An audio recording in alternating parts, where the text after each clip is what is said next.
Okay, this is our next step for this week. We are doing multiplying polynomials when we have a monomial on the outside. So this is something that you've already done before. You've done the distributive. You take something on the outside of a parenthesis and you work its way through each of the terms on the inside of the parentheses. Now we're just doing it when we have more variables, okay?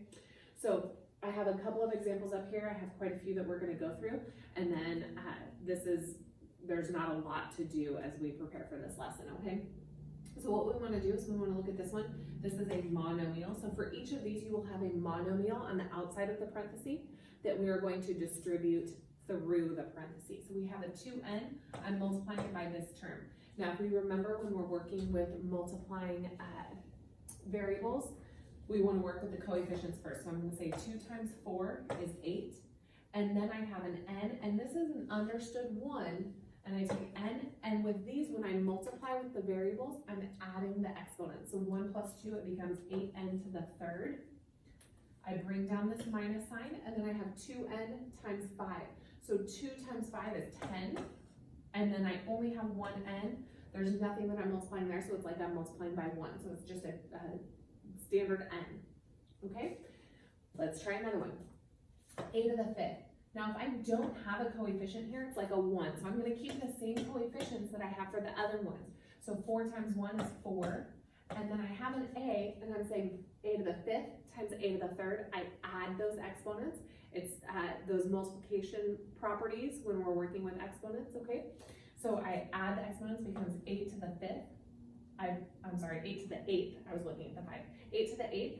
And then I bring down a negative sign. I have 1 times 2, so it becomes a 2.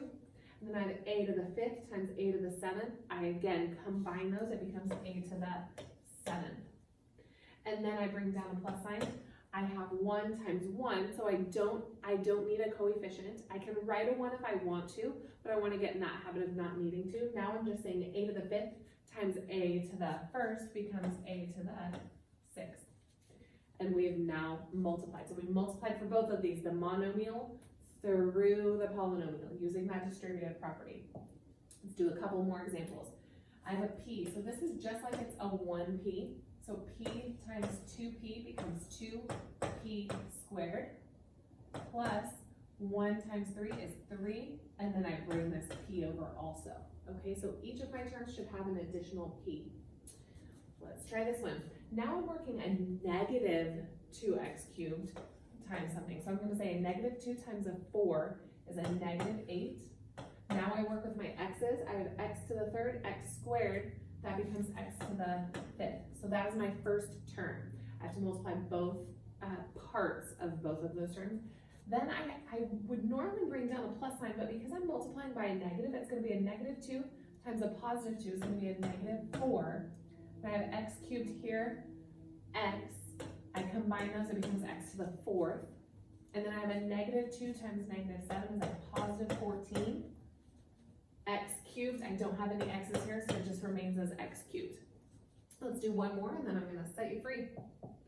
So we have a 2. Let's say I'm just bringing my 2 through. I'm not working with the variables now, so I'm saying 2 times 4 is 8. I bring down the x squared. This is a plus 2 times 3 is 6. I leave my x there. And then 2 times negative 1 is a negative 2. So remember, we're just working with that distributive. The best thing that we need to remember, though, is the multiplication properties, where when you have the same variable, when you're multiplying them together, you're going to add the exponents. So just like what we did back here, remember, we're adding the exponents to get the new one when we multiply and combine for a new polynomial. Okay, good luck. Have fun. Let me know if you have questions.